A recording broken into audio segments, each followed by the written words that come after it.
The Hunza Valley is on the other side of these ranges. The roads are rocky and few people pass this way, or certainly the way I'm going.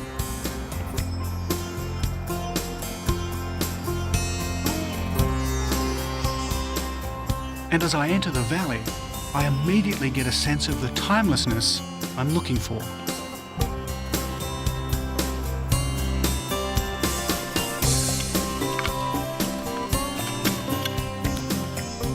So what other clues are there? It's beautiful and there's an air of peace to it. There's also a great many old people. In fact, the Hunza is legendary for its healthy old population.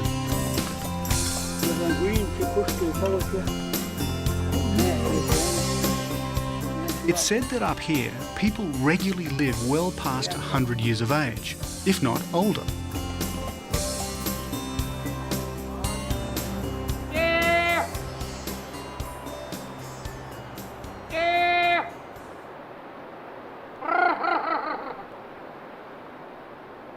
But if this is the valley of Shangri-La, there must be a Buddhist monastery.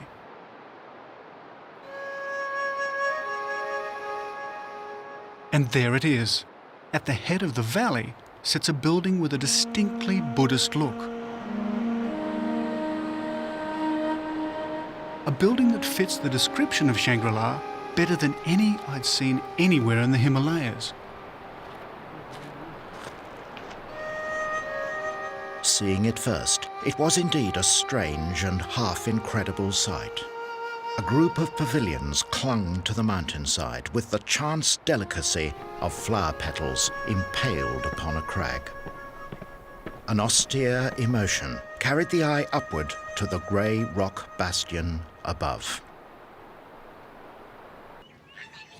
Under the pavilion-like features of this ancient building, I enter, unsure as to what I'll find. Is this a place of enlightenment? Could it be a place that once entered, you never want to leave?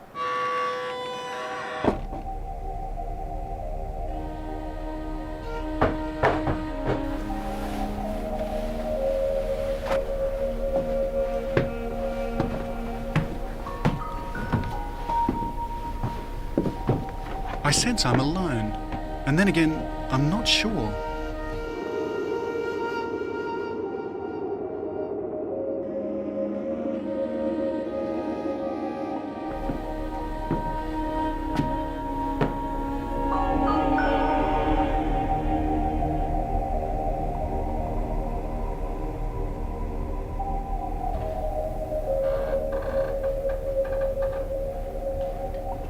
As I travelled through the narrow corridors and caught glimpses of vistas that showed how beautiful the valley was, I felt that it may well be the place that inspired Shangri-La.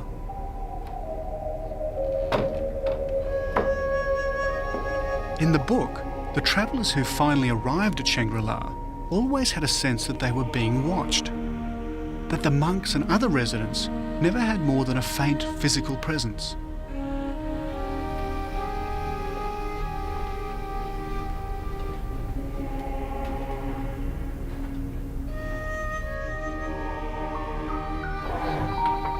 As I wander the corridors and rooms of this strange, deserted building, I too get a faint sense of the people who once lived here.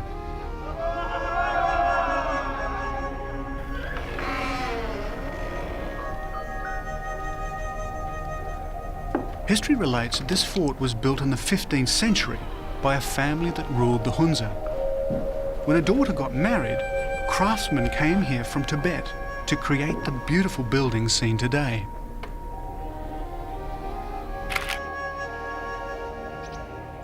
So perhaps that explains this building that's more fort than monastery.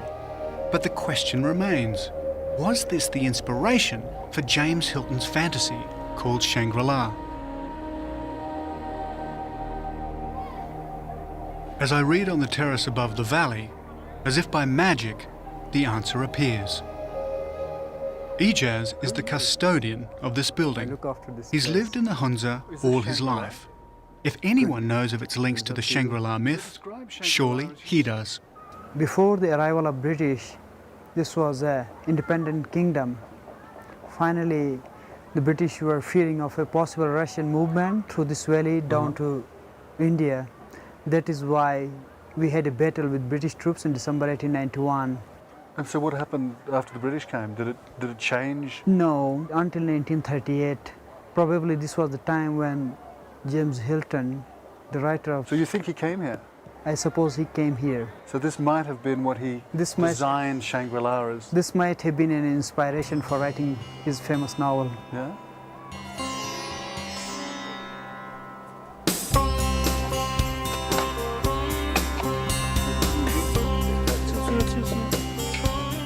Ijaz may believe that James Hilton could have come here, but I'm not so sure.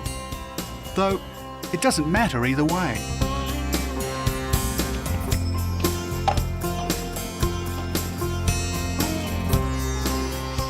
I set out on this journey knowing that Shangri-La was the invention of a master storyteller, and it does no harm to believe that heaven could exist on earth.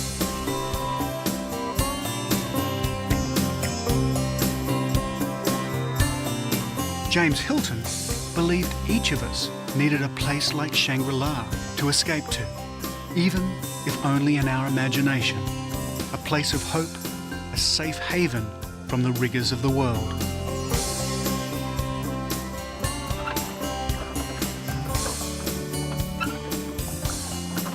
So for me, this has been as much a search for inner happiness as it's been an external journey to find Shangri-La, my heaven at the ends of the earth.